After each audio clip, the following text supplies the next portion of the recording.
Hey guys, tonight we begin with the remarkable life of a woman whose existence was part performance, part endurance, and entirely misunderstood by most of the Western world. The Geisha. So before you get comfortable, take a moment to like the video and subscribe, but only if you genuinely enjoy what I do here. And let me know in the comments where you're tuning in from and what time it is for you. It's always fascinating to see who's joining us from around the world. Now, dim the lights, maybe turn on a fan for that soft background hum, and let's ease into tonight's journey together. You are born in Edo, the bustling heart of Japan, full of tea shops, rice traders, wandering monks, and at least 4 people per block who think they're reincarnated warlords. You're a girl, which means your destiny is already narrowed down to 3 historically thrilling options. Marry someone dull, become a nun, and live with regret, or enter the Okiya, the geisha house, and spend the next 2 decades pouring tea for drunk aristocrats while pretending it's empowering. You are 6. You still think bugs are interesting, and you have no idea that your parents have made a decision. You're going to be a geisha. Not today. Today you're being walked through the streets in your best kimono, which is itchy and far too tight. But soon, very soon, your carefree life of snacks and naps will be replaced by a rigorous education in emotional suppression. The Okiya looks more like a library, married a temple, and raised a child that grew up to be emotionally distant. The woman who opens the door is Oka-san, the geisha house mother.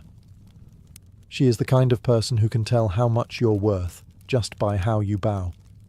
You try to smile. She doesn't. Your parents bow deeply, say a few words, and leave you behind like a very polite hostage exchange. You have officially been handed over. You are not adopted. You are now property. Don't worry, you'll learn to curtsy through the trauma. You're now a shikomi. That's a fancy word for child who scrubs things.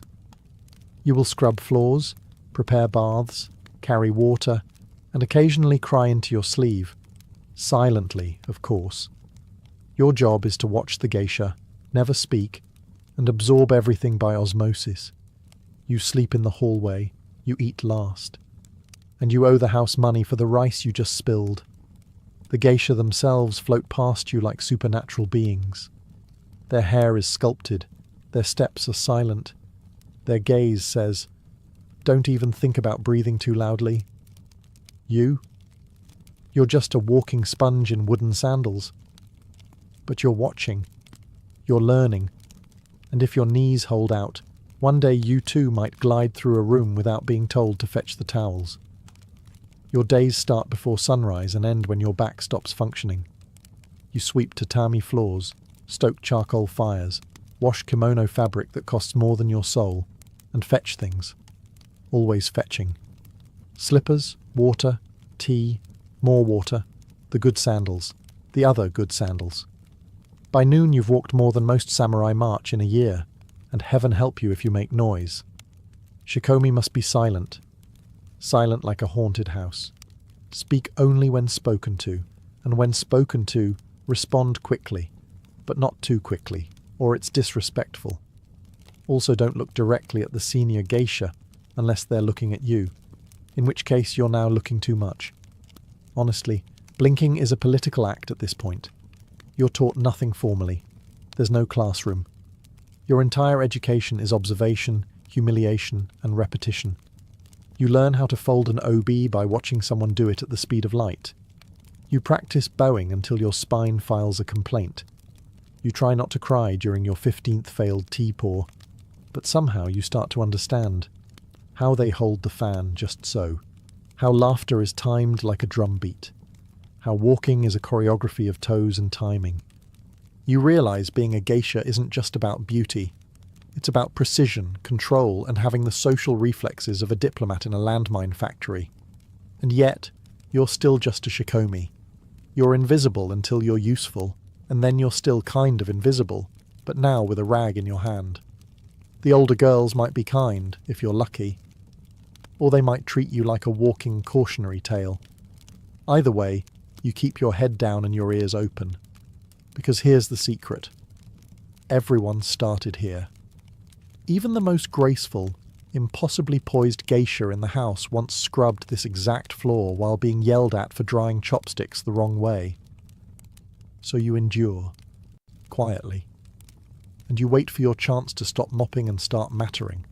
Now that you've mastered the fine art of carrying tea and not existing, it's time to upgrade your skill set. No, not dancing or playing instruments. Don't get ahead of yourself. First, you must learn how to sit, for hours, without fidgeting or breathing too enthusiastically. Welcome to posture training, the ancient, highly respected Japanese tradition of turning your knees into pretzels and your spine into bamboo. You kneel in Caesar, the formal sitting position where your legs are folded neatly beneath you, your back is straight, and your circulation quietly gives up. At first, your legs go numb after 3 minutes. Then they start whispering threats. After 10, your whole lower body has legally declared mutiny. But you're not allowed to shift, or stretch, or scream. Because geisha are graceful. They do not wince. They do not wiggle. They endure pain like it's an aesthetic choice. You also begin bowing, constantly. There are dozens of ways to bow, each with subtle variations. A greeting bow, a gratitude bow, an apology bow, a please don't punish me for existing bow. You learn to lower your head to precisely the right angle, hold it for precisely the right number of seconds, and rise with a smoothness normally reserved for rice paper unfolding in a breeze. Of course, you'll mess it up. Everyone does. You'll bow too fast, or too shallow, or, horror of horrors, touch the floor with the tips of your fingers at the wrong exact angle. Someone will scold you with the gentle intensity of a disappointed ghost. You also study how to sit during tea ceremonies. Your knees must remain folded even when your soul wants to escape your body. You must move like you are underwater, slow, fluid, deliberate. If you sneeze, congratulations, you've just dishonored your ancestors. But somewhere between the cramping and the internal screaming, something happens. You start to hold your head higher. Your movements become quieter, more deliberate. You become less child, more shadow. This is where you begin to understand. Geisha training isn't about theatrics. It's about control, over your voice, over your body, over how the world sees you. You're learning how to vanish, beautifully. After years of floor scrubbing, knee torture, and developing the posture of a demure statue, you finally hear the words you've been longing for. You're ready to become a Maiko. It's like being told you've been promoted from ghost to ornamental human being. Congratulations. You are now a Maiko, an apprentice geisha, which means, ironically, the real suffering is just beginning. First stop, the hair. Your head will now be turned into a living sculpture. Professional hairstylists arrive with lacquer, wax, pins, and a worrying sense of calm.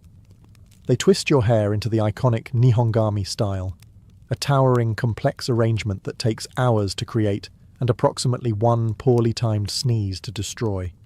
And you can't sleep lying down anymore. No. You must use a takamakura, a wooden neck pillow designed to keep your head elevated so your precious hair doesn't touch anything, especially common sense. Sleeping like this is a test of willpower and neck strength. You get used to it. Sort of. Eventually. Maybe. Now comes the outfit. Your new kimono is an embroidered beast. It's gorgeous, heavy, and designed by someone who clearly hated shoulders. The sleeves are long enough to sweep a small garden.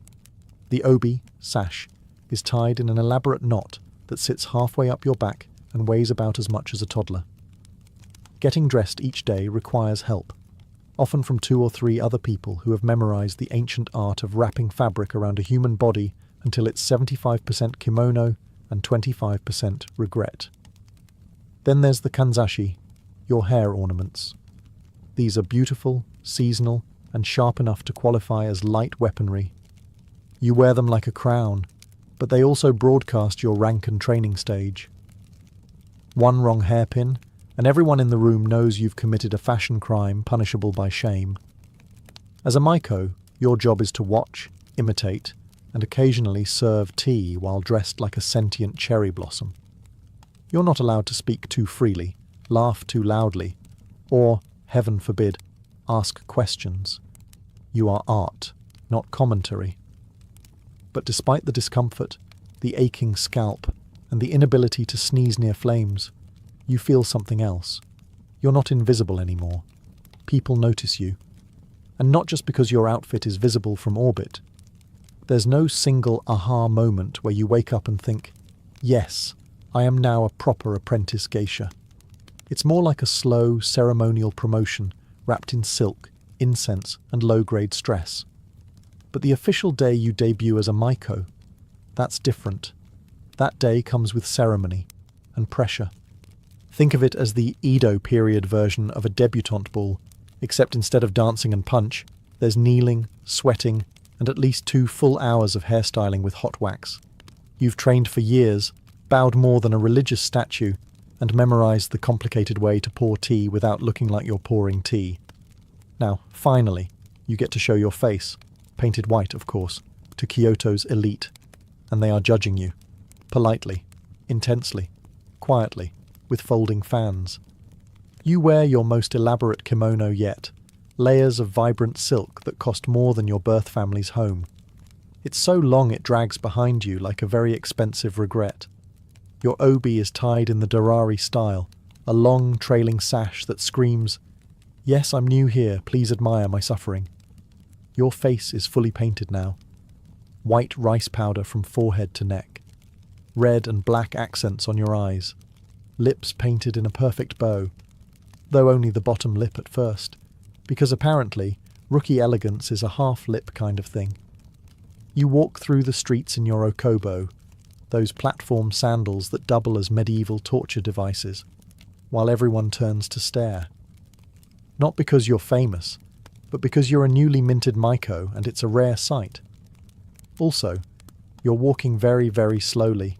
It's the only speed available. Then comes your misadashi, your formal debut ceremony. You meet clients for the first time, greet patrons, and perform for elders who remember when their necks still worked. Every step, smile, and sip of tea is a test. And failure isn't punished with yelling, it's punished with disappointment, which is worse. But somehow, you survive. You make it through the ritual, the performance, the parade. You don't trip, spill anything, or offend a dignitary. This, in geisha terms, is a massive win. And just like that, you're officially a maiko. Half child, half porcelain icon, full-time performance piece. Being a maiko comes with many responsibilities. Pouring tea, dancing, pretending not to hear creepy innuendos, but none of them compare to your most sacred daily ritual, the face. Your makeup routine is now a full-scale military operation. Step 1. Slather your face, neck and chest in a thick coat of white rice powder, which smells like chalk, feels like glue, and somehow finds its way into your soul. It dries faster than your will to live and sets like plaster. Once it's on, you are no longer human. You are canvas. Step 2. Eyebrows. Yours? Gone. Covered in powder. New ones? Drawn on with charcoal. Thin, dark and serious, like they have a secret. Step 3. Eyes. You trace your lids with a mixture of red and black pigment, carefully applied with a brush so thin it could paint on rice grains. One twitch, and you've gone from elegant apprentice to haunted raccoon. And then the lips. As a junior maiko, you're only allowed to paint the bottom lip. Why? Tradition. Also something vague about modesty and not getting too full of yourself. You paint it red, carefully shaped like a tiny bow. It's considered beautiful. It also makes eating look like a complicated art installation. Mistakes are not tolerated. Smudge your lip? Start over. Uneven eyeliner? Unacceptable.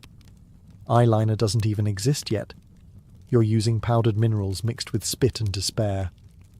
Once you're done, you look in the mirror and see something both ancient and terrifying. A doll. A glowing, white, fragile, beautiful doll, with the core strength of a dancer and the daily calorie intake of a squirrel. But here's the thing. Beneath the mask, you're learning power. This look commands attention. It says, I'm tradition wrapped in performance, and I will judge your clumsy chopstick technique. The makeup isn't for vanity. It's for armor. It separates you from ordinary women. It tells everyone that you're here to perform, not participate. It also tells your pores that they are no longer needed. Hope you weren't too attached to breathing through your skin. You don't wear this face for yourself. You wear it so others forget you're only 15 and start treating you like art. At first glance, you might think the geisha's greatest tools are her beauty, her kimono, or possibly the sharp metal hairpin she keeps purely for decorative purposes. But you'd be wrong. Her real weapons are twofold, the shamisen and the ancient Japanese art of making awkward men feel interesting. You learn the shamisen, a 3-stringed instrument that looks like a weaponized spatula and sounds like a melancholy banjo. Playing it requires grace, rhythm, and fingers that don't cramp like salted squid. You practice for hours daily, producing noises that begin as cat in distress and gradually evolve into respectable ambience. Your teachers are merciless. 1 missed note earns you a sigh. 2 missed notes earns you a raised eyebrow. 3 missed notes and you're sent back to tune the instrument until it sounds less like a kitchen accident. But music is only half the equation. The other half? Conversation. You're not just learning how to talk. You're learning how to talk around things, how to flatter without lying, how to suggest without promising, how to keep a man engaged in dialogue without letting him realize that you're mentally organizing tomorrow's dance routine while nodding politely. You practice subtlety like it's a martial art.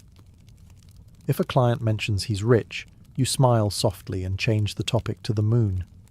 If he tries to flirt too boldly, you compliment his taste in sandals and offer more sake. You are the queen of graceful deflection. And oh, the poetry. You memorize hundreds of poems about flowers, rivers, and heartbreak. You can quote Basho while pouring tea and still have enough bandwidth to notice who's had too much to drink. All while keeping your back straight and your voice 1 octave higher than your internal screaming. By now, you've realized that being a maiko isn't about entertaining. It's about managing emotion, your own, your clients', the room's. You read moods faster than you read syllables. You know when to laugh, when to pause, and when to pretend you didn't hear something horrifying. This is your new life. Half musician, half therapist, all performance. And the scary part? You're getting really good at it. Ah, yes. The dana. The word sounds elegant, vaguely mysterious, and just polite enough to hide what it actually means. A wealthy male patron who supports your career with the strings of obligation, woven so tightly they could double as a noose. You hear about the concept early on. A dana, they say, is a respected man who appreciates the arts, funds your training, and helps with the extravagant costs of kimono, hair ornaments, and general survival. In return, you're expected to keep him company, make him feel important, and ideally not run screaming into the night. It's not romantic. This isn't a Jane Austen novel. This is a business transaction wearing a silk robe. You don't get to choose your dana. The house chooses. Your okasan weighs reputation, wealth, and social connections, like a sommelier sniffing out aged insecurity. You, meanwhile, are told to smile and pretend the man in front of you, who is 40 years your senior and breathes like a tired ox, is fascinating. Now, to be clear, not every dana expects certain favours. Some are genuine patrons of the arts who simply enjoy the company of a well-trained, clever woman who can discuss poetry and politics without crying or interrupting. Others are not. The boundaries are vague, culturally unspoken, and the pressure is immense. You owe your house, you owe your future, you owe your knees, which are currently throbbing under another 10 pounds of fabric. And so you learn the art of emotional balancing. You keep things light, friendly, respectful. You become a master of making men feel adored while keeping your soul safely sealed behind a smile. If emotional labour were taxable, you'd bankrupt the shogunate. Sometimes it works out. A dana might sponsor you for years, shielding you from financial ruin and providing just enough distance to keep things bearable. Other times, you develop the lifelong ability to disassociate in real time, while nodding at a story about grain taxes for the 15th time. Either way, the system isn't about love. It's about leverage, and the only way to survive it is to learn how to tilt the balance back in your favour, all while wearing 3 layers of brocade and pretending the room isn't on fire. One day, someone hands you a pair of shoes that look like small wooden buildings and says, "Put these on." They're called okobo, towering platform sandals made of solid wood with no right to exist. Designed not for comfort, but for ceremony, elegance, and possibly revenge, these sandals are worn exclusively by Maiko, which means if you're wearing them, you're now expected to float, not walk, across the streets of Kyoto without wobbling, tripping, or bursting into tears. The okobo make you taller, statelier, less human. You no longer walk like a person. You glide like a shrine procession. The goal is to move with such grace that no one notices you're actually fighting for your life with every step. They have no cushioning. Of course they don't. This is Edo, Japan. Your feet throb. Your calves scream. Your balance becomes a full-time job. God help you if it's raining. Slippery okobo on stone streets turn every trip to a tea house into an Olympic-level obstacle course. The sound they make, a sharp clop, clop, clop, is deliberate. When a Maiko walks down the street, people know that rhythmic click is your new soundtrack.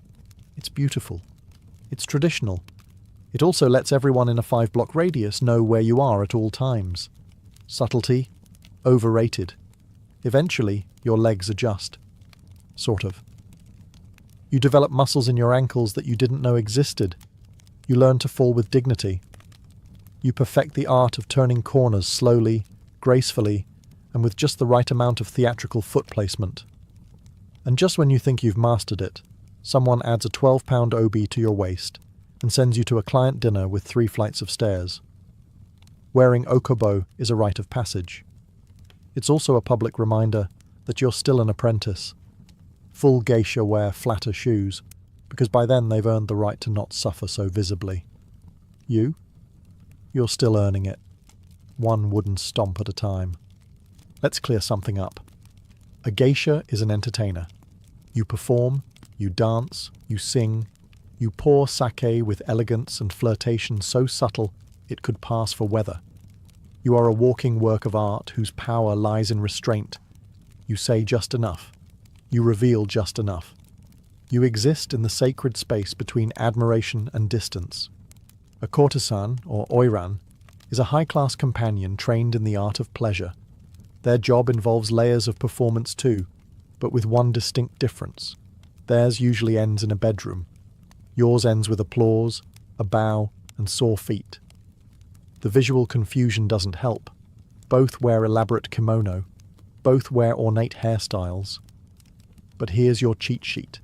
If the obi is tied in the front, she's a courtesan, quick access. If it's tied in the back, she's a geisha, slow exit. You're welcome. But none of that matters when you're in a room full of men who watched one bad movie and think, geisha is code for exotic invitation. So you develop a skill, the art of politely correcting someone while making them feel like they taught you something. It's linguistic aikido. You say things like, "Ah, how kind of you to be curious. Our traditions are quite different from that." Smile, sip, redirect, repeat. You'll give this same explanation 100 times in your career. It will never stop being necessary. But each time you do it with grace, you reassert the boundary. One smooth sentence at a time. Because being a geisha means never losing your cool, even when someone mistakes you for something you're not. Again, as a Maiko, and eventually a geisha, you are expected to master music, dance, etiquette, and the delicate skill of looking delighted while listening to a man talk about rice tariffs for 2 hours. But your most useful, and least taught, skill? Saying no. Without ever using the word no. See, you can't just reject someone outright. That would be rude. And worse, ungraceful. No one pays a geisha to be blunt. Your value lies in subtlety, in suggestion, in the ability to pivot away from a proposition like a butterfly in getter sandals. Let's say a client gets bold. Maybe he leans in a little too far, compliments your eyes a little too often, or drops the classic, "Perhaps we could meet somewhere more private." You don't slap him. You don't shout. That's amateur hour. Instead, you smile, tilt your head, and say something like, "Ah, you must be very popular with women." This sentence has exactly zero substance, but it flatters him, redirects the conversation, and buys you 10 seconds to refill his cup and pretend that never happened. Another classic. "Oh, what a shame. I'm terribly busy that day." This works, even when he hasn't specified a day. You are always terribly busy, because a geisha's schedule is a mystery wrapped in silk and plausible deniability. Or you deploy the old standard, laughter. Just a soft, amused chuckle, followed by a gentle shake of the head and a change of subject. It's a dance, one where you lead, and they never quite realize it. Over time, you become fluent in the language of deflection. You can reject someone 3 times in a row while making them feel like they're the guest of honor. It's exhausting, yes, but it's an art form. One passed down from woman to woman, like a secret spellbook written in fan movements and passive-aggressive grace. Because here's the truth. A geisha's job isn't to indulge desire. It's to manage it, to channel it, to make the room feel magical, while keeping both hands on the wheel. And if all else fails, smile, bow, and say, "Such an interesting thought." That usually does the trick. The okiya may look serene, paper walls, soft lighting, the gentle strum of shamisen floating through the air. But don't be fooled. It's a battlefield, not one with swords or shouting. No, geisha wars are quieter, sharper, like being slowly assassinated with compliments. Every geisha house is a carefully managed ecosystem, and within it lives a secret jungle of hierarchy, rivalry, and petty vengeance served in silk. You're surrounded by women who are smart, competitive, and trained to smile through open war. Did someone borrow your obi without asking? Oh, how thoughtful. Did another Maiko arrive to dinner with the same seasonal hairpin? How coincidental. Did your shamisen solo suddenly get reassigned to someone else last minute? Just a misunderstanding. The kind that somehow always benefits the more popular girl. You learn quickly. Not all smiles are kind. Not all compliments are real. And never, never, leave your cosmetics unattended. There's a code, of course. You don't scream or slap. That's for the untrained. Here, revenge is served with poise. One extra syllable in a haiku. One wrong step pointed out politely during practice. A subtle whisper to a client that maybe, just maybe, you heard something interesting about that other Maiko's behavior at the last tea ceremony. Rumors in the okiya spread faster than fire on a paper lantern. You try to stay above it, of course. But eventually, you'll get pulled in. Maybe you're the new favorite. Maybe your dance was too good. Maybe someone's just in a mood, and suddenly your sandals are missing. Coincidence? Surely. You survive by learning to be gracious, strategically. You master the art of complimenting someone while implying the opposite. Your new kimono is so bold. I could never wear something so daring. Eventually, you'll rise above it. Literally. As a full geisha, you'll outrank the apprentices and get your own room, your own clients, and fewer accidental spills on your outfit. But until then, welcome to fan wars. They're silent, they're ruthless, and they're fought with grace, timing, and an occasional well-placed eyebrow raise. You don't need armor here. You need a mirror, a memory, and the ability to say thank you like it's a warning. After years of kneeling, bowing, smiling, and resisting the urge to scream into your obi, the day arrives. You are no longer a Maiko. You are now a geisha. The transformation is subtle. No dramatic parade, no congratulatory fireworks. You simply wake up one day, and instead of being the girl in training, you are the standard everyone else is training toward. And weirdly, your knees still hurt. Your wardrobe changes. gone are the vividly coloured, high-sleeved Maiko kimono that made you look like a walking flower arrangement. Your new look is more subdued, more elegant, like you've finally earned the right to dress like someone with opinions. Your hair, thank the gods, it's no longer a weekly sculpture made from wax and willpower. You now wear a wig. Yes, a wig.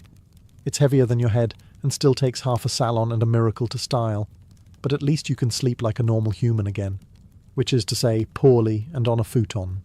But the biggest shift? You now perform alone. You don't follow anymore. You lead. You're expected to host, entertain, and charm without assistance. Your shamisen solos are longer. Your conversations are wittier. You must be calm, poised, and, above all, in control. Clients no longer see you as cute. They see you as powerful. Not in a sword-wielding, castle-burning way, but in the way that a single raised eyebrow can derail an entire conversation. You've mastered subtlety. You've weaponized grace. People listen when you speak. Or rather, when you choose to speak. Because geisha know the true art of power. Silence used sparingly. And with this new status comes new burdens. You must mentor the younger Maiko. You must smile at clients you've already smiled at 1,000 times. You must carry the weight of legacy, of expectation, of thousands of years of cultural performance. But deep down, something's different now. You're no longer pretending. You've become the person the Okiya sculpted you into. Not just a woman in a kimono, but a living symbol of refinement, mystery, and perfectly calculated emotional labour. You are no longer in training. You are the tradition. So, you've survived. You've danced, poured tea, smiled through centuries of tradition, and avoided tripping in Okobo long enough to reach the unspoken chapter in every geisha's story. What now? Because here's the secret no one tells you. Geisha don't really retire. Not in the traditional sense. There's no ceremony where someone hands you a gold fan and a thank you note. You don't get a pension. You just gradually fade from the spotlight like a candle burned all the way down. Some geisha transition into teachers. You become the one correcting someone's bow angle with a single look. You demonstrate the shamisen for the 100th time, knowing full well the Maiko in front of you is thinking about lunch. You've become the legacy, the living proof that grace ages well and outlives fashion. Others become house mothers, the Okasan. Yes, her. The woman who once judged your bow like it was a criminal offence. And now it's you standing by the sliding door, inspecting the new shikomi with the expression of someone wondering if the rice pot is burning. You run the house. You make the rules. And you decide who rises, and who cleans the entryway again until they learn how to walk without sounding like a stampede. Some geisha marry, discreetly, strategically. Maybe even to a former Dana who's still breathing and has the good manners not to ask what everything costs. You trade one form of performance for another, the art of smiling through domesticity. But many geisha simply continue. Slower, quieter, but still sharp. You host more intimate gatherings. You become less about performance and more about presence. You say less, but it means more.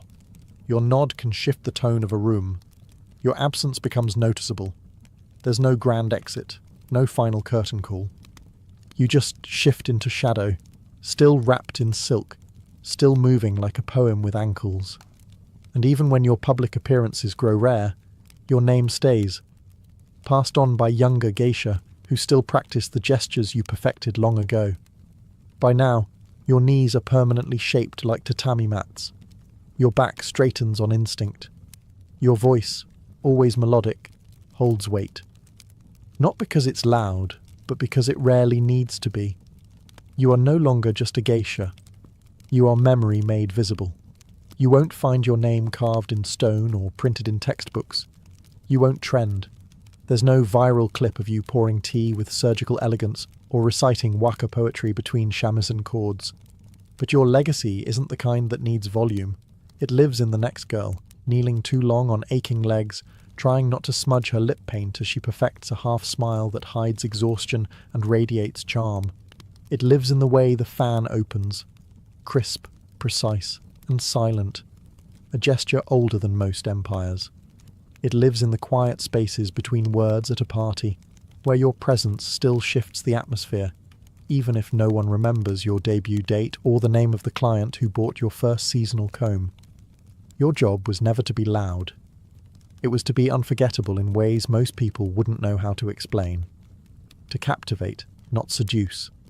To suggest, not declare. To turn a dinner into a ceremony and a glance into a statement. And through it all, you survived. You survived the training, the weight of tradition, the shoes that tried to kill you. You survived assumptions, competition, the clients who mistook performance for permission, and the rumours that never seemed to fade as fast as they were invented. But most of all, you survived elegantly. In a world that demanded perfection and silence, you created space for self-possession. You carved out a life that was both performance and resistance, all while never raising your voice. And maybe no one will say your name out loud when they tell the story of Kyoto. But someone will sip tea just so. Someone will walk in kimono without rustling. Someone will smile with an unreadable gaze and say, "Just enough," and not a word more. And in that moment, you'll still be there. Not as a ghost, but as legacy. Forget candle-lit dinners or moonlit serenades. In ancient Sumer, the birthplace of civilization, marriage was less about romance and more about record-keeping. Love was optional. Contracts were not. Sumerians, who lived over 4,000 years ago in what is now southern Iraq, were the first people we know of to formalize marriage with written agreements. And by written, we mean pressed into wet clay using a stylus. These were not declarations of eternal affection. They were binding economic transactions. The cuneiform tablet often spelled out exactly what each party was bringing into the union. And no, unconditional love was never one of the listed assets. The bride came with a dowry, livestock, textiles, servants, or land. The groom's family might toss in a bride price, which was less a gesture of goodwill and more of a deposit. If the marriage failed, the tablet made it clear what was forfeited, refunded, or repossessed. Yes, Sumerian marriages came with early versions of prenups. Your love life could be audited. But the Sumerians didn't stop at cold transactions. Marriage was a cornerstone of maintaining social order. Women were expected to be loyal and fertile. Men were expected to provide and protect, or at least not embarrass the family at public rituals. Infidelity, especially by the wife, could be punished harshly, including death by drowning. Divorce? Allowed, but only if you could prove just cause. We grew apart wouldn't cut it. Weddings themselves were modest affairs, no Instagram-worthy decor or white veils. The couple would move in together and perform rituals, possibly invoking deities like Inanna or Enlil, but the real marriage began when the community recognized the union and the contract was filed like an ancient tax return. The Sumerians viewed marriage less as a personal journey and more as a civil duty. Your union was a cog in the machinery of inheritance, agriculture, and divine order. Your spouse? A partner in social strategy. A teammate in a world where surviving floods and feeding goats took precedence over candle-lit poetry. In ancient Egypt, marriage wasn't just sanctioned by society. It was mirrored in the heavens. The gods themselves were married. Isis and Osiris, Nut and Geb. Even chaos had a soulmate. Egyptians believed that divine pairs maintained cosmic balance, and human marriages were expected to do the same. That's a lot of pressure for a couple trying to keep the household cats from eating the sacred grain. Marriage was seen as the ideal social state. A man was expected to marry young, ideally before he could do too much damage as a bachelor. Women married in their early teens, and while love may not have been the focus, companionship and affection were valued. Egyptian love poetry was surprisingly tender. One poem reads, "My heart flutters hastily when I think of you." Another says, "She has stolen my heart with her hair." Not exactly Tinder bios, but it's something. Legal documents were often involved, especially among the upper class. Like the Sumerians, the Egyptians used contracts, with clear stipulations about property, dowries, and divorce terms. But unlike Sumer, Egyptian women had notable legal rights. They could own property, initiate divorce, and sue their husbands for neglect. Queen or not, an Egyptian woman could drag her husband to court if he failed to provide bread, beer, or, crucially, oil. Incestuous marriage was another curiosity, especially among royals. Pharaohs routinely married their sisters. And no, it wasn't because of a limited dating pool. The reason? To emulate the gods. Just as Isis married her brother Osiris, a royal union between siblings was believed to preserve divine bloodlines. Sacred genes, along with a side of genetic risk. Wedding ceremonies themselves weren't elaborate. There was no priestly blessing or public spectacle. A couple was considered married once they moved in together and cohabited. That's it. No doves, no cake, and certainly no throwing of bouquets. The gods didn't need fanfare to approve. Children were the central goal of marriage. Not love, not partnership, not personal fulfillment. Just heirs. The more the better. If your wife couldn't conceive, you might take a concubine or marry a second woman. Love? Optional. Lineage? Essential. In most ancient cultures, marriage was a family affair. In Sparta, it was a military operation. If Sumerian marriage was a business deal and Egyptian marriage a divine mimicry, then Spartan marriage was a survival tactic wrapped in state propaganda and six-pack abs. Here's how it worked. Spartan boys were taken from their families at age 7 and tossed into the Agog, the brutal training system designed to produce elite warriors who could kill with a spoon and eat raw roots without flinching. Girls, meanwhile, were trained too, in wrestling, javelin throwing, and sarcastic one-liners. The idea wasn't just strength for strength's sake. It was about producing healthy offspring. A weak child was a liability. A strong child was a future Spartan. So marriage wasn't about candlelight or meeting the one. It was state-mandated breeding. The state even scheduled the ideal marriage age, around 30 for men, early teens for women. Romantic, no? The wedding ceremony was as strange as you'd expect from people who thought iron bars made good currency. Here's how it went. The bride's head was shaved, and she was dressed in a man's cloak and sandals. Then she was left alone in a dark room. The groom would sneak in at night, consummate the marriage, and then sneak back out before sunrise, returning to his all-male barracks. Yes, even after marriage, Spartan men didn't live with their wives. The relationship was built on secrecy and quick visits, like ancient Tinder with a curfew. Why all the cloak and dagger? The idea was to keep desire alive. Too much familiarity might make men soft, and softness had no place in Sparta. The mystery kept the spark going, or so the logic went, though modern therapists might have questions. Despite the odd rituals, Spartan women had more power than most ancient counterparts. They could own land, run estates, and insult men in public without being executed. Love poems weren't popular, but wit was. Spartan women were famously sharp-tongued. One told her husband, "Come back with your shield," or "on it." That's basically the ancient Greek version of "don't embarrass me." In ancient India, marriage was more than a personal union. It was a sacred duty, a spiritual journey governed by dharma, the cosmic law. Rooted in the Vedic tradition, marriage was considered one of the key rites of passage, a samskara, necessary for fulfilling one's responsibilities to family, ancestors, and society. Marriage was not entered into lightly. It wasn't merely a contract between two individuals, but a bond between two families, two lineages, and sometimes two entire villages. It was meant to uphold Varna Dharma, the social and moral order, ensuring stability through caste alignment, ritual propriety, and mutual obligation. Arranged marriages were the norm, and horoscopes played a central role in matching partners. Astrologers examined the alignment of stars and planets to determine compatibility. The idea was that cosmic harmony would lead to earthly peace. A good match was believed to bring prosperity not just to the couple, but to the entire household.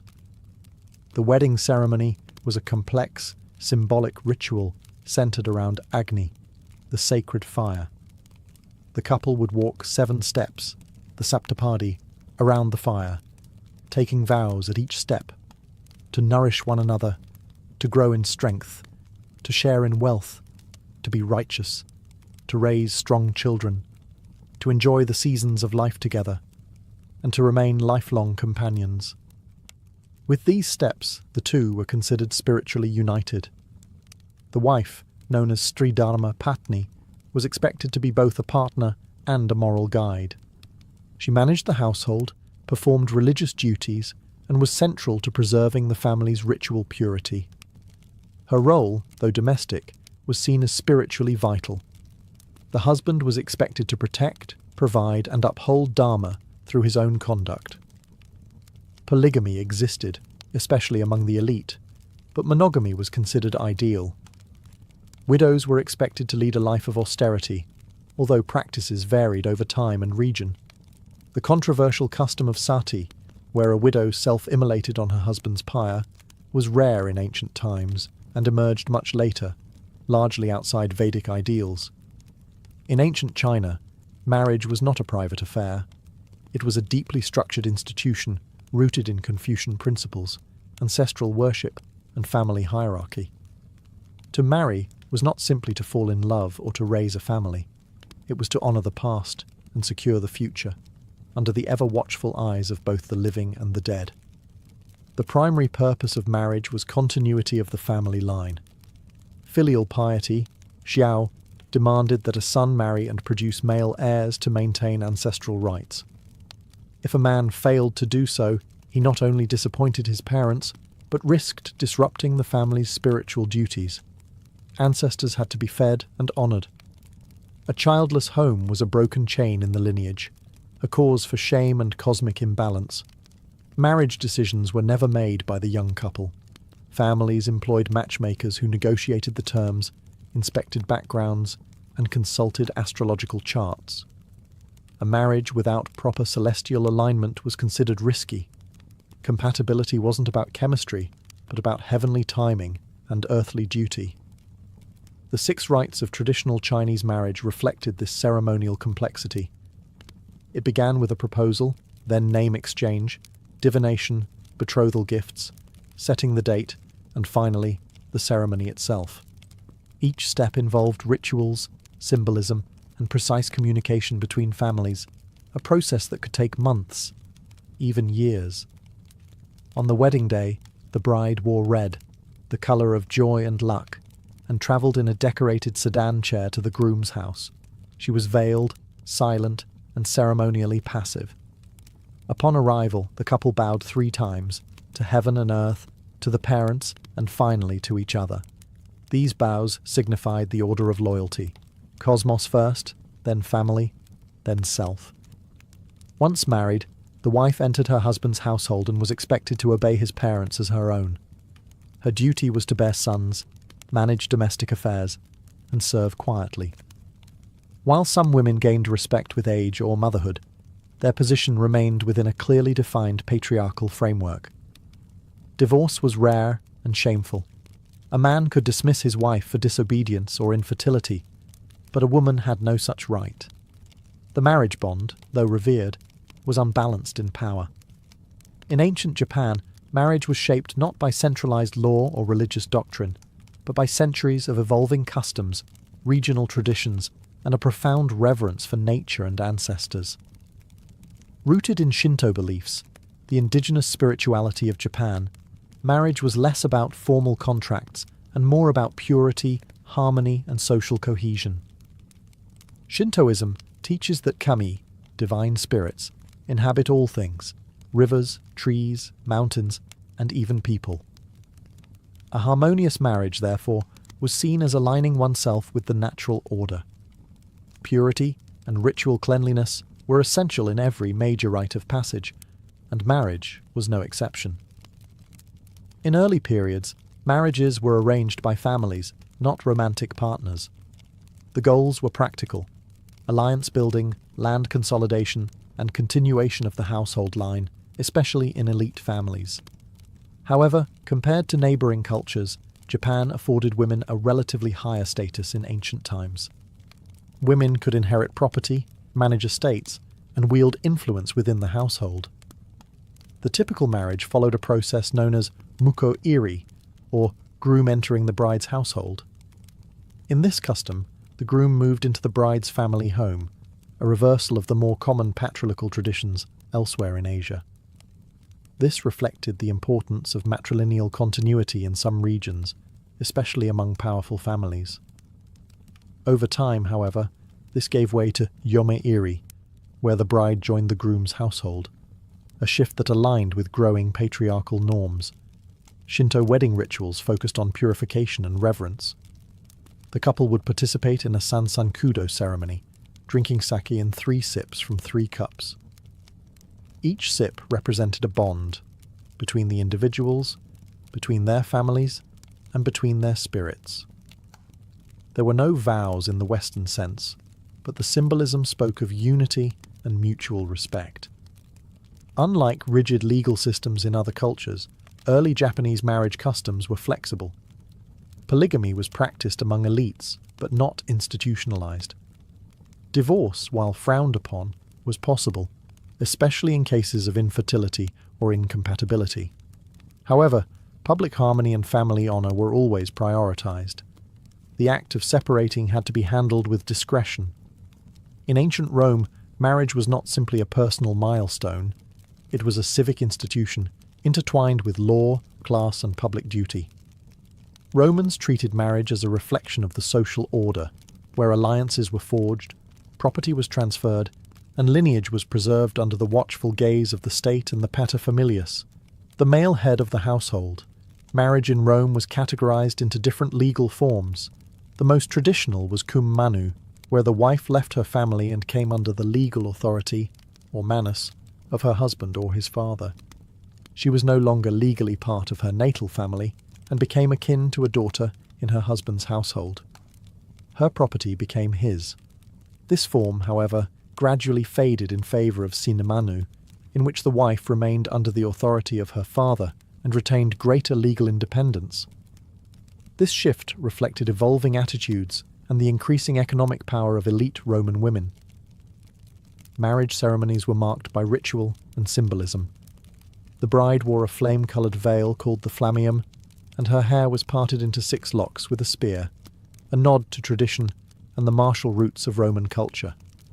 The joining of hands, dextrarum junctio, symbolised the union, and offerings were made to household gods, especially Juno, the goddess of marriage. A formal procession led the bride to her new home, where she was welcomed with fire and water, emblems of purity and life. For Roman elites, marriage was a political tool. Senators and nobles used marriages to cement alliances and secure influence. Personal affection, while not irrelevant, was often secondary. Even emperors arranged marriages for political leverage, frequently disregarding their own preferences. Women in Roman marriages were expected to be modest, loyal, and dedicated to running the household. However, Roman women, especially under sine manu marriages, could own property, inherit wealth, and even initiate divorce. Divorce was common and socially acceptable, provided it was handled with dignity. "Where you are, Gaius, I am Gaia," the bride would once vow. But if things soured, parting ways was often as swift as declaring intent before witnesses. For the ancient Hebrews, marriage was not just a social contract, it was a sacred covenant guided by divine law. Rooted in the traditions of the Hebrew Bible, marriage was a cornerstone of religious life, lineage, and moral order. It was a relationship that reflected not only human connection, but also the enduring bond between the people of Israel and their God. Marriage was viewed as essential to fulfilling the commandment to be fruitful and multiply. It was expected of all men, and early marriage was the norm. Love, while valued, was not the foundation. Obedience to God and duty to family took precedence. A proper marriage preserved tribal identity, secured inheritance rights, and maintained the purity of the community. Arranged marriages were standard, negotiated between families with a focus on kinship ties, reputation and property. A bride price, the mohar, was paid by the groom to the bride's family, not as a purchase, but as a formal gesture of commitment and compensation. Women often married in their early teens, while men were slightly older, having established the means to support a household. Ceremonies were domestic affairs, often taking place in the bride's home and followed by a celebratory feast. The rituals emphasized joy, continuity, and blessings, with wine, singing, and the reading of sacred texts. A written ketubah, marriage contract, outlined the husband's responsibilities to provide food, clothing, and conjugal rights. It also protected the wife's financial interests in case of divorce or widowhood. Though patriarchy defined much of Hebrew society, women held an honored position within the family structure. The woman of valor, described in Proverbs, was wise, industrious, and respected. While polygamy existed, especially among early patriarchs like Abraham and Jacob, monogamy became more common over time, particularly after the Babylonian exile. Divorce was permitted but discouraged. A man could issue a get, a writ of divorce, under certain conditions. However, this process required religious approval and was subject to legal limitations, ensuring that the woman was not left vulnerable or dishonored. Among the ancient Celts, marriage was a deeply communal and symbolic act, woven into the rhythms of the natural world, tribal allegiance, and ancestral law. It was less a static institution and more a fluid, adaptable bond, shaped by personal choice, social duty, and seasonal rituals. Unlike the rigid legal codes of Rome or the cosmic obligations of India, Celtic marriage customs varied widely across tribes and regions, from Ireland to Gaul to the Scottish Highlands. Yet, some common threads endured: partnership, fertility, and honour. The Celts viewed marriage as a sacred oath, often sworn in the presence of tribal elders, druids, and the ever-present gods of land and sky. Marriage could be monogamous or polygynous, depending on wealth and status. Among nobles and chieftains, it was not uncommon for a man to have multiple wives, each with her own household standing. However, this was governed by clear expectations and mutual agreement. Women were not passive figures. Celtic women often had legal rights, including property ownership, divorce, and even the ability to initiate marriage. One striking feature of Celtic union was the trial marriage, a year and a day arrangement where couples could live together before deciding whether to continue the relationship permanently. If either partner was dissatisfied, they could walk away without stigma. This custom, far ahead of its time, emphasized consent and compatibility over permanence for its own sake. Ceremonies often coincided with seasonal festivals like Beltane, a fire rite marking the beginning of summer and fertility. Couples would leap over flames or pass between bonfires to symbolize purification and union. These rites were believed to bless the marriage with strength, fruitfulness, and harmony with nature. Marriage contracts, especially among elites, were formalized and could include clauses about dowries, shared property, and inheritance. Unlike many ancient societies, Celtic law recognized mutual responsibilities between spouses. Abuse or neglect could be grounds for dissolution, and women had recourse in tribal courts. The spiritual dimension of Celtic marriage was ever present. Vows were not just personal, they were bound to the earth, the tribe, and the gods. The couple's union was a thread in the larger tapestry of land and lineage, and their fidelity was a promise not only to each other, but to the sacred balance that held the world together. The origins of Malbec Castle lie not in the misty forests of Poland, but in the searing heat of the Holy Land. During the late 12th century, the Teutonic Order was born amidst the chaos of the Third Crusade. Originally formed in 1190 as a group of German crusaders caring for wounded Christian soldiers in Acre, the order soon transformed into a full-fledged military monastic force, part nurse, part knight, and wholly devoted to the expansion of Christendom. but the Holy Land was slipping away. As Muslim armies under Saladin reclaimed territory and European powers lost interest, the Teutonic Knights found themselves without a clear purpose. Their zeal remained, but the battleground would shift. In 1226, the Polish Duke Conrad of Mazovia saw an opportunity. Plagued by raids from pagan Prussian tribes to the north, he invited the knights into his lands, offering them territory in exchange for protection and conversion of the Baltic peoples. The Teutonic Knights agreed. But they had ambitions far beyond missionary work. With papal backing and imperial approval, they began carving out their own theocratic state. In this war-torn frontier, the sword would spread the cross. Brick by brick, they laid the foundation of a new stronghold to anchor their rule. Marienburg, later known as Malbork, Mary's Castle, named in honour of the Virgin Mary, patroness of the order. Construction began in 1274, and from the start it was meant to awe. This was not merely a fortress, it was a declaration. Built in the distinctive red Gothic brick style of northern Europe, it rose from the banks of the Nogat River like a crusader's dream cast in stone. Its walls would not only keep out pagans and rebels, they would proclaim the spiritual and military might of the knights to the entire region. Malbork was more than a castle. It was a base of operations, a monastery, an administrative centre, and a symbolic heart of a rising religious empire. The warrior monks were no longer foreign guests. They were rulers now. And this castle, still in its infancy, would one day become the largest fortress in the world by land area, and a bastion of medieval power that still endures. By the late 13th century, Malbork Castle was no longer just a strategic foothold. It was evolving into a monumental expression of power, faith, and architectural ambition. Rising from the flat lands of the Vistula Delta, it stood defiant and unmistakable, a fortress built not of stone, but of brick, the bold material of the north.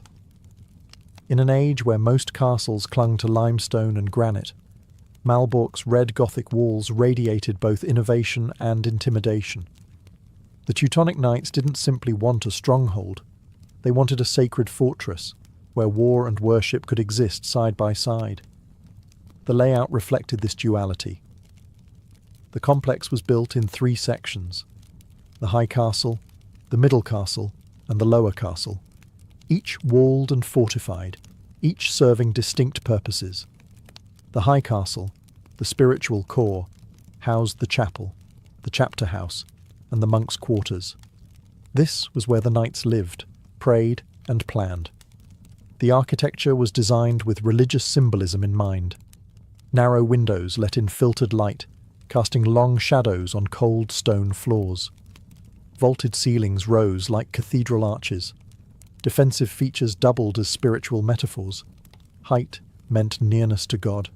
Darkness and light symbolized divine truth against the chaos outside the walls. Malbork wasn't just meant to endure siege, it was meant to inspire awe. The Holy Virgin Church, nestled within the High Castle, featured stained glass, intricate tile work, and a statue of the Virgin Mary that towered over the outer walls. Every turret, passageway, and tower was laid out with intent.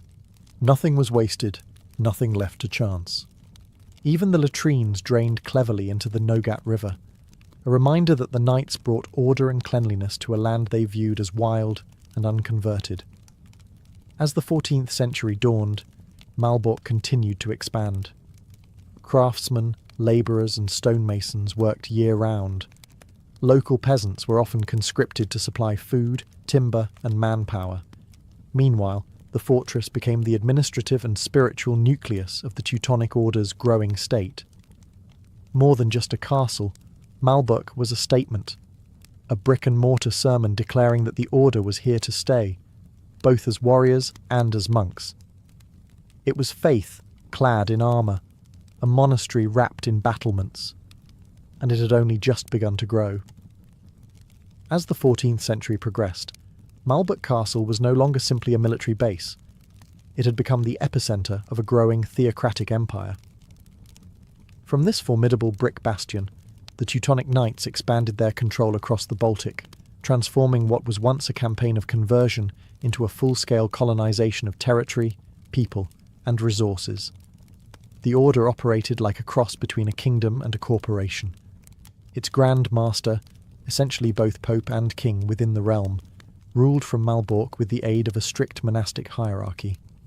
Beneath him were knights, priests, and lay brothers, all bound by vows of poverty, chastity, and obedience, yet managing vast estates, trade routes, and tax systems.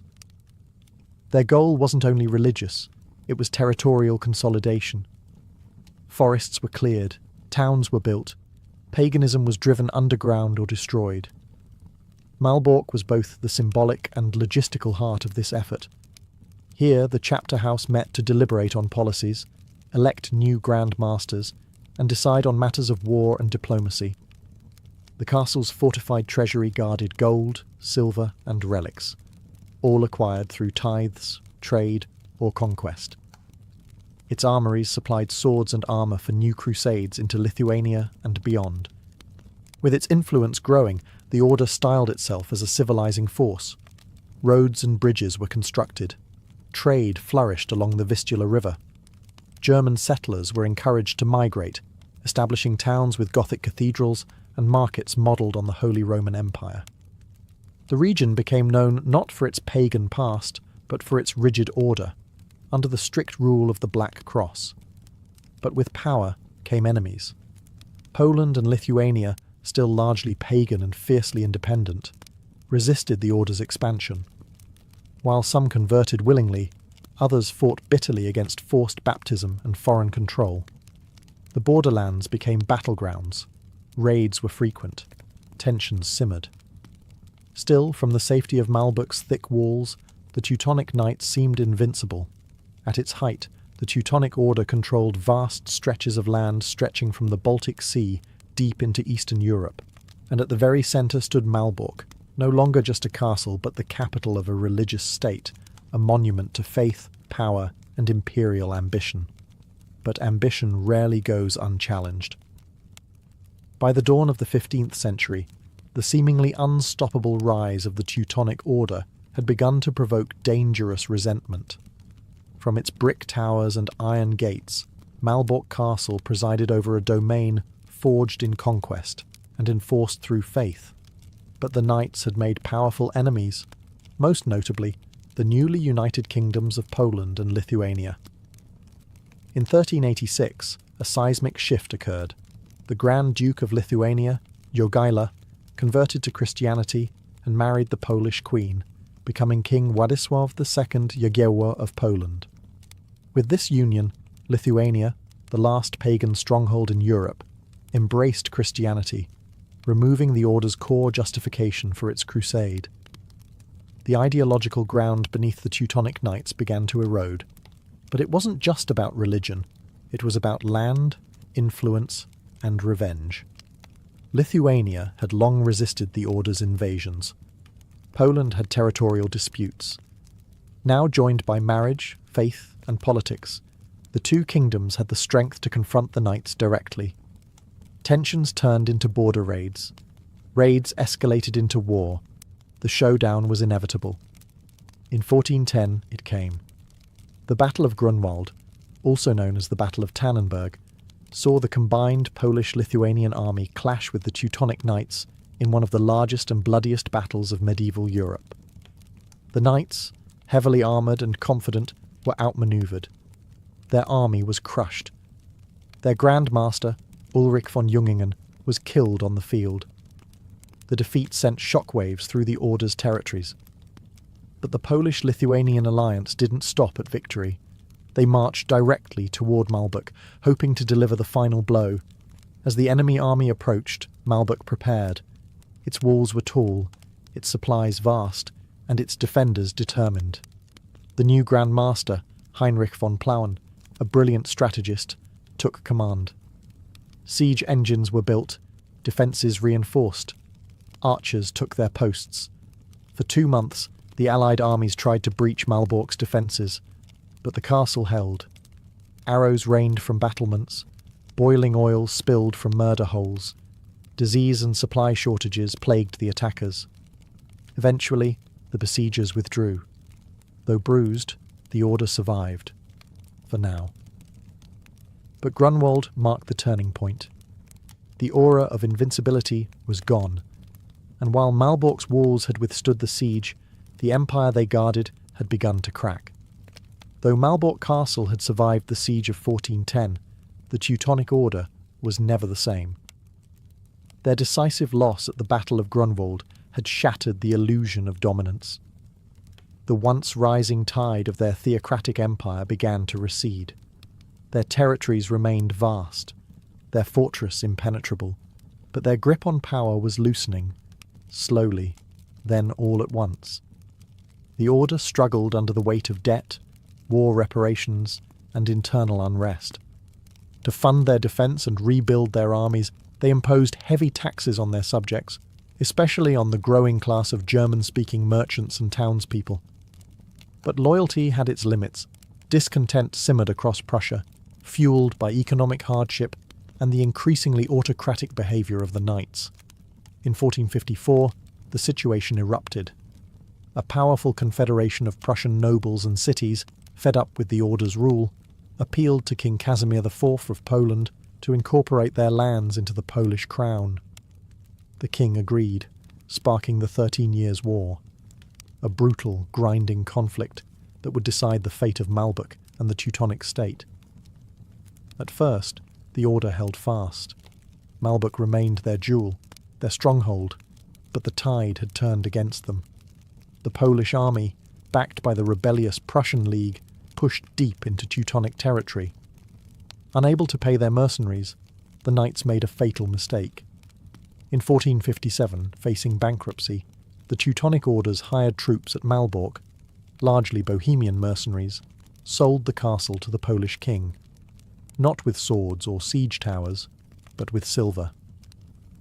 Poland walked through Malbork's gates, not as conquerors, but as buyers. The greatest fortress in Christendom had changed hands without a battle. The Teutonic knights retreated to Königsberg. Their state, though not entirely destroyed, was fractured and humiliated. Malbork, once the nerve centre of a militant order, was now a royal residence of the Polish monarchy. From this point on, it would serve kings, not crusaders. The fall of Malbork marked the collapse of the Order's imperial dreams. Their fortress had stood against catapults, sieges, and swordplay, but in the end, it fell to economics and betrayal. The age of the warrior monks was over, and the brick walls that once echoed with prayers and battle plans now whispered of decline. With the fall of the Teutonic Knights in 1457, Malbork Castle entered a new era, no longer the domain of Crusader monks, but now a jewel in the crown of the Polish monarchy. King Casimir IV Jagiellon, who acquired the fortress through payment rather than conquest, recognised Malbork not only as a military asset, but also as a potent symbol of Polish ascendancy over Teutonic decline. Malbork became one of the royal residences of the Polish kings, particularly valued for its size, strategic location, and grandeur. Though it had been built for defence and monastic discipline, its architecture lent itself surprisingly well to courtly life. The once austere halls of the knights were softened with tapestries and banners. Grand receptions and diplomatic gatherings replaced chapter meetings and war councils. The castle was integrated into the royal Prussian territories, which were semi-autonomous but loyal to the Polish crown. This placed Malbork at the heart of a multicultural and economically vibrant region. The castle's administrative functions shifted accordingly. Its armories gave way to treasuries, and its watchtowers monitored trade routes rather than warpaths. Under Polish rule, Malbork underwent selective renovations. New wings were added, and defensive features were updated to reflect the changing nature of warfare, particularly the rising threat of gunpowder. Cannon platforms and bastions were integrated into the older Gothic structures, blending medieval design with Renaissance pragmatism.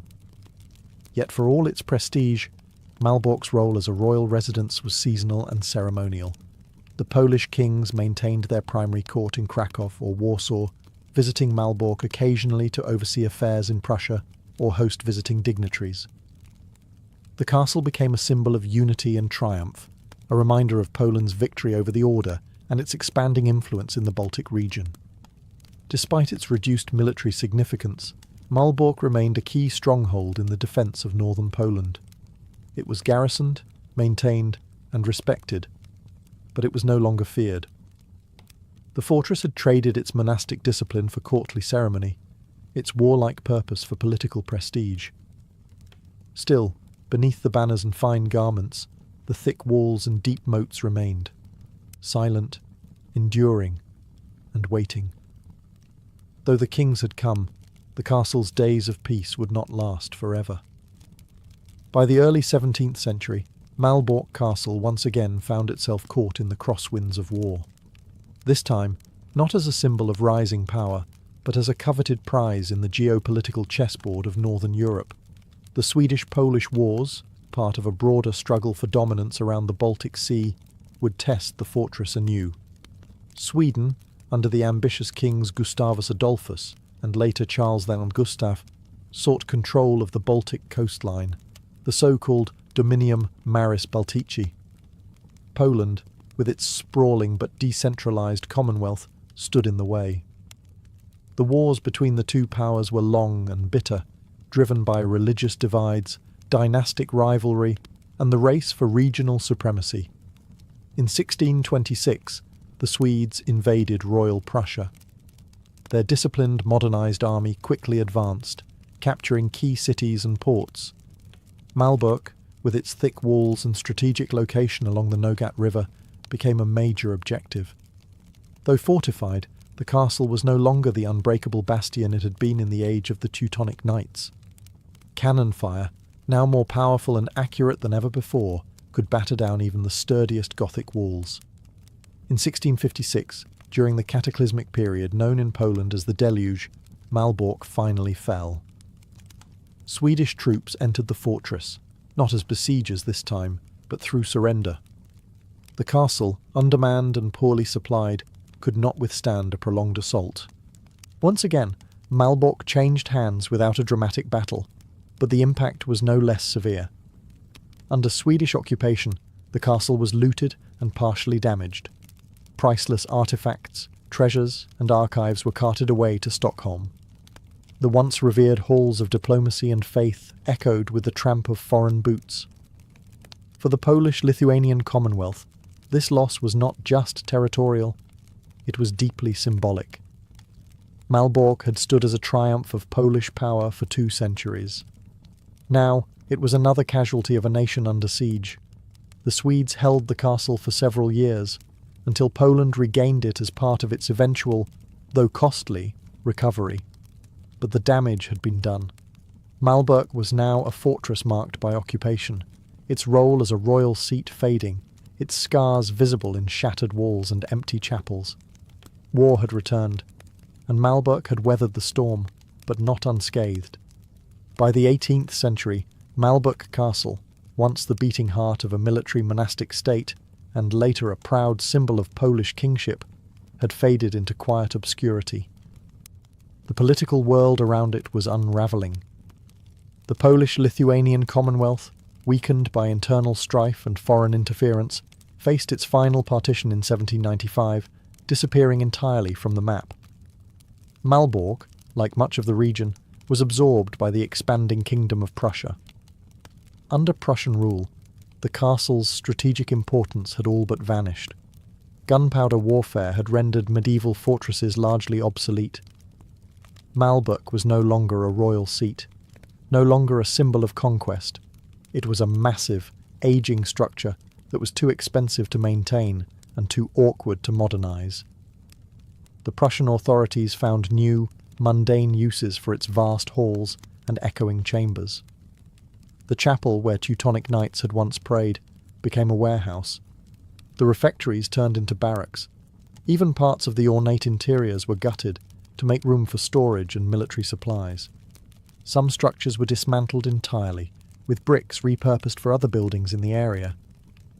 The castle was treated less as a historic monument and more as a convenient pile of usable material, locals and soldiers alike began to forget its past. Centuries of religious, political, and military legacy were buried beneath dust and indifference. Visitors noted its decaying towers, its collapsed arches, and ivy-covered walls.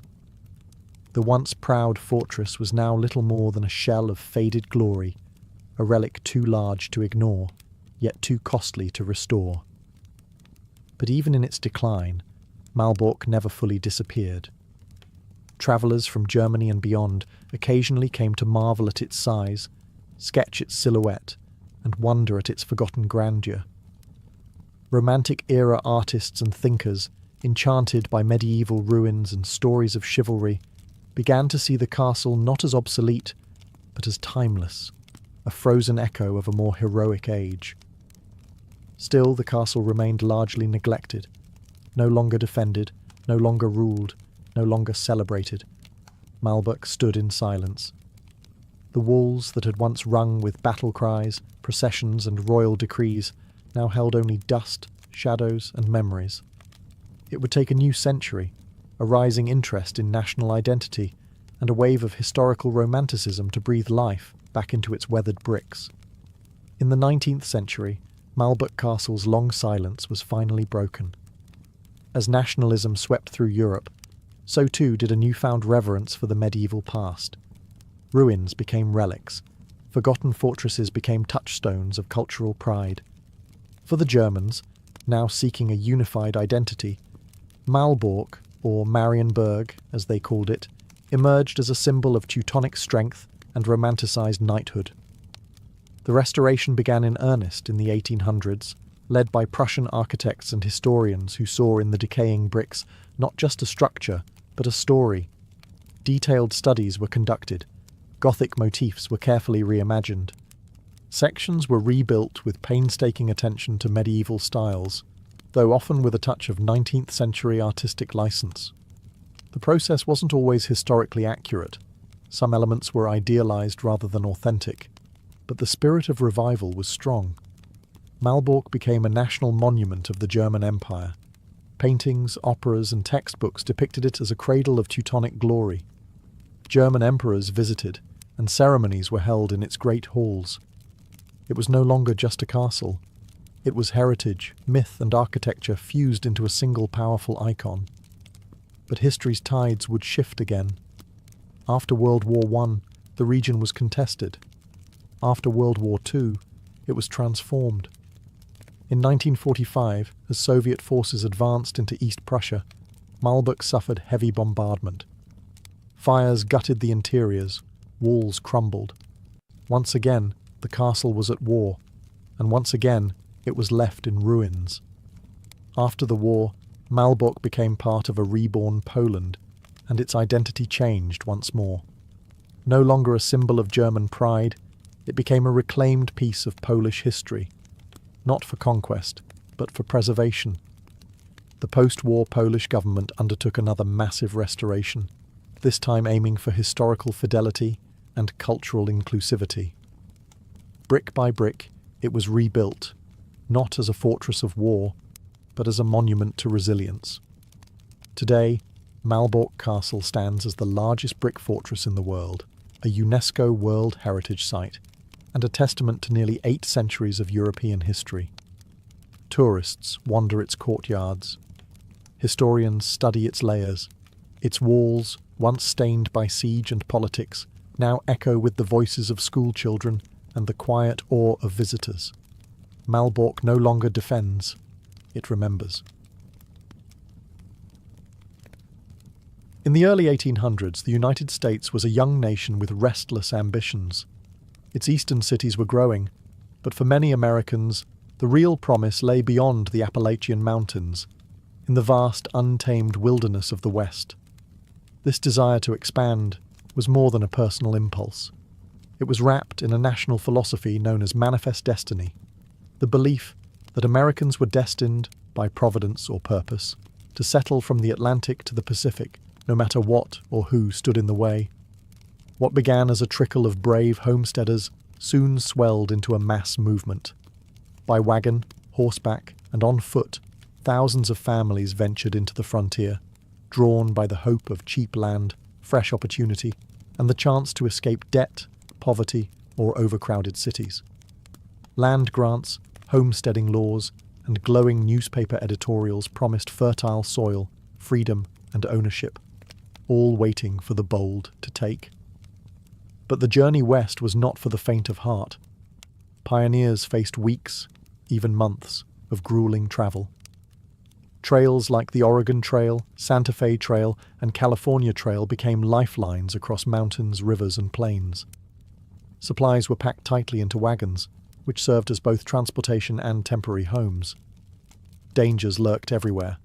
River crossings, animal attacks, broken axles, and disease could strike without warning.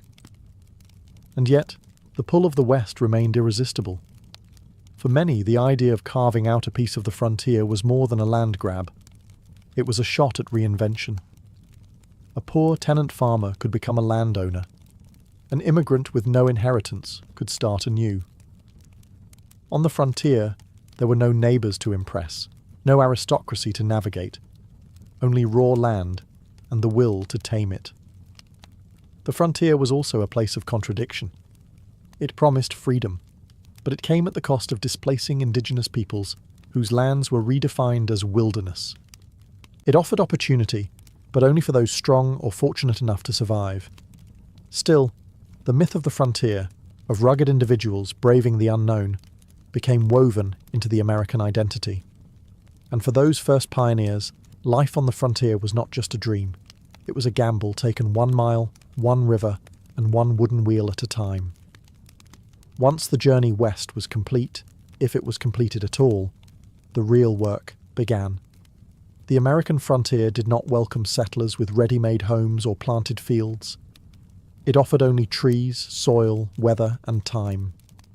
For pioneers, establishing a homestead meant transforming raw wilderness into a space that could sustain life, starting with the most basic necessity, shelter. A log cabin was the structure of choice, not for comfort, but for practicality. Trees were abundant, and tools were few. A family might arrive at their chosen plot with little more than an axe, a wagon of supplies, and sheer determination. First, they cleared the land. Then came the notching and stacking of logs, fitted without nails, secured with mud and moss.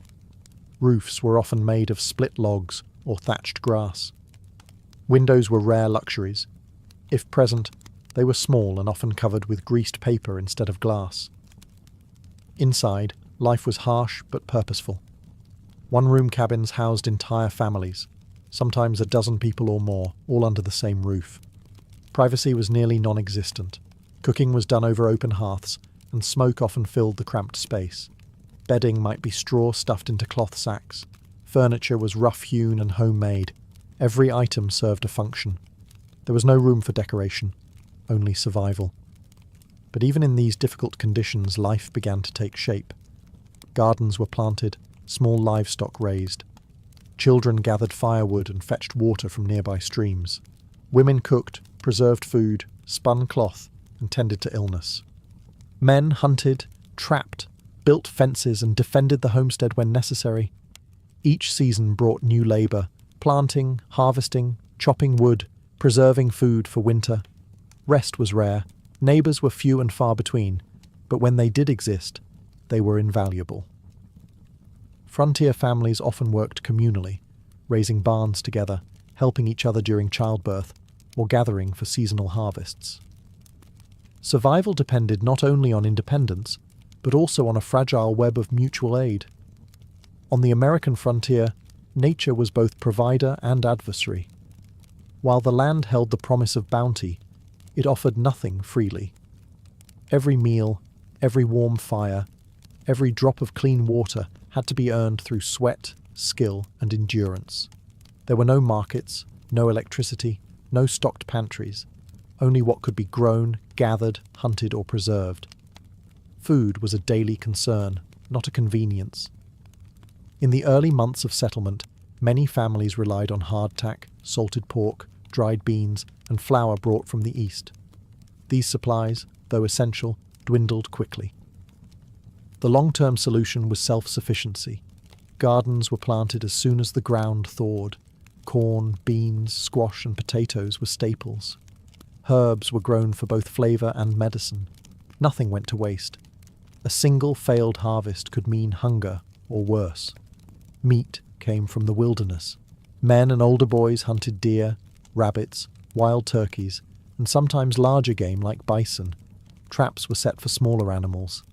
Fishing in nearby creeks provided vital protein, especially during warm months. Every kill was a victory, every successful forage a small triumph over uncertainty. But nature's gifts came with danger. Bears, wolves, and mountain lions also roamed the land, and starvation was never far off in a bad season. Preserving food for winter was a skill that meant the difference between comfort and calamity. Smokehouses, root cellars, and drying racks were used to keep meat, vegetables, and fruits edible through the cold months. Women boiled jars of jam, cured pork with salt, and pickled anything that could fit in a barrel. Firewood was stacked high by autumn. The hearth was the centre of warmth, cooking, and life itself. Weather was unpredictable and often unforgiving. Torrential rains could flood crops. Blizzards could isolate families for weeks. Droughts turned gardens to dust. Lightning struck cabins. Tornadoes flattened them. Illness spread rapidly when water froze or spoiled. There were no safety nets, only preparation, luck, and resilience. While life on the frontier is often remembered as solitary and rugged, few pioneers truly lived in total isolation. Survival might begin with a single cabin, but over time, scattered homesteads grew into something more. Communities bound by necessity, trust, and the shared challenge of taming the land. Neighbours, though miles apart, were lifelines.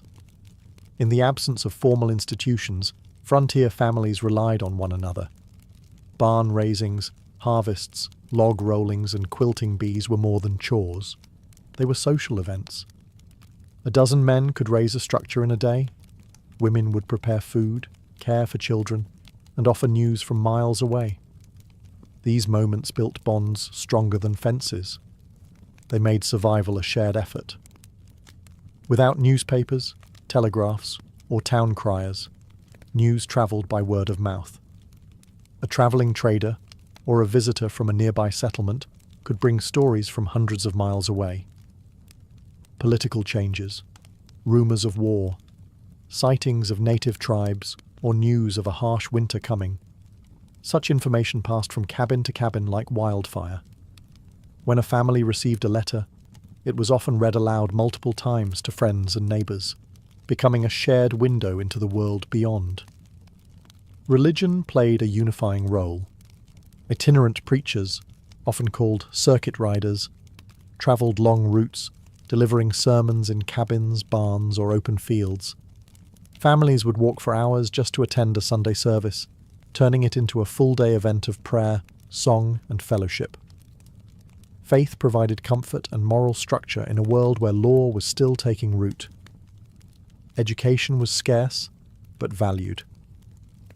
When enough children lived nearby, families might band together to build a one-room schoolhouse. A young woman or older child might teach, using a Bible, a slate, and whatever few books were available.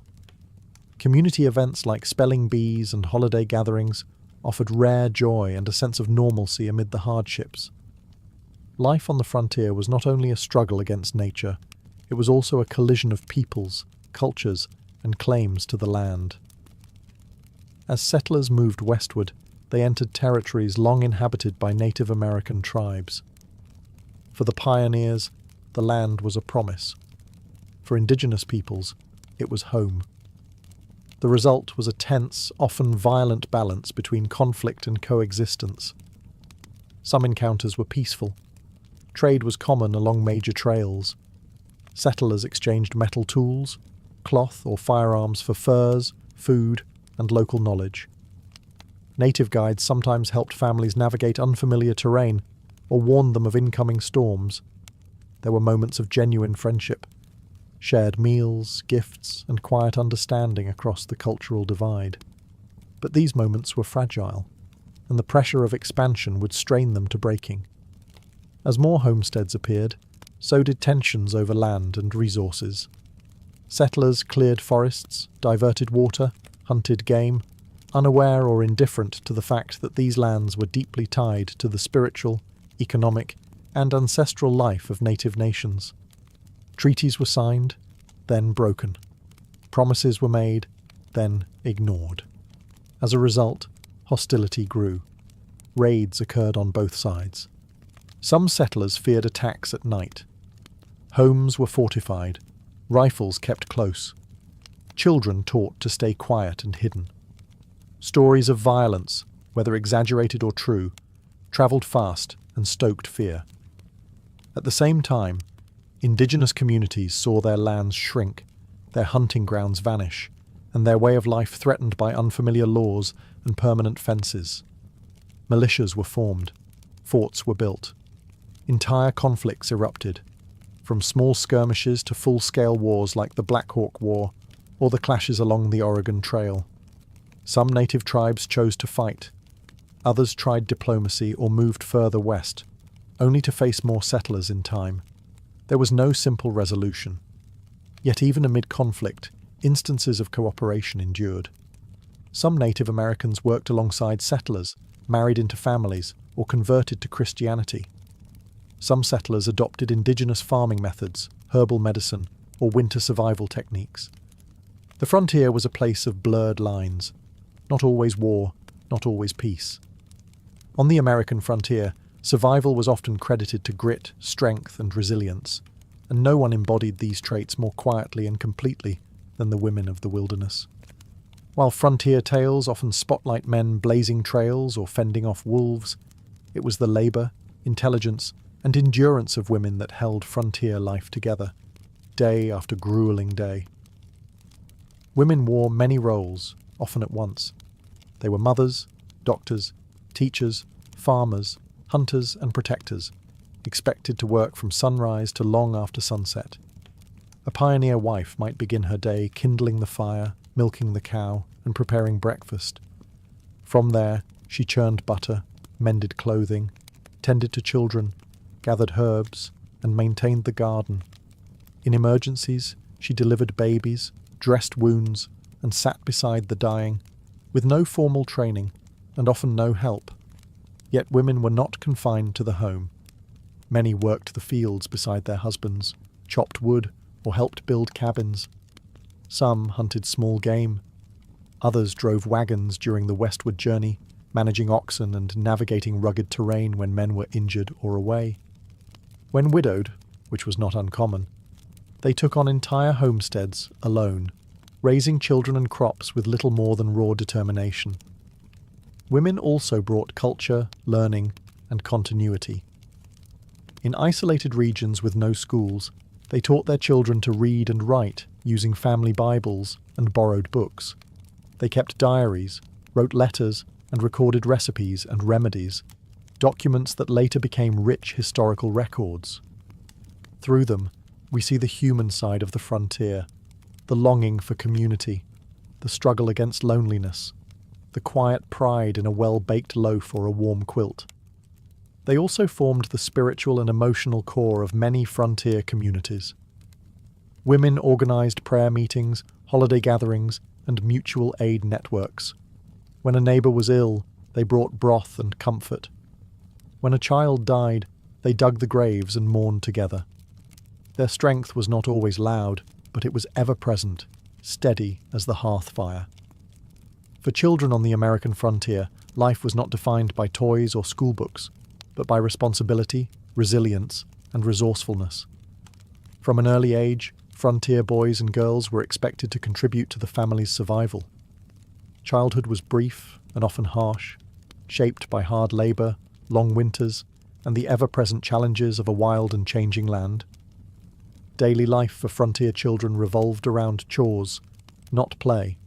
Boys were taught to chop wood, hunt small game, tend livestock, and protect the homestead. Girls helped with cooking, spinning, milking cows, gardening, and caring for younger siblings. Children as young as 5 had tasks to complete before breakfast.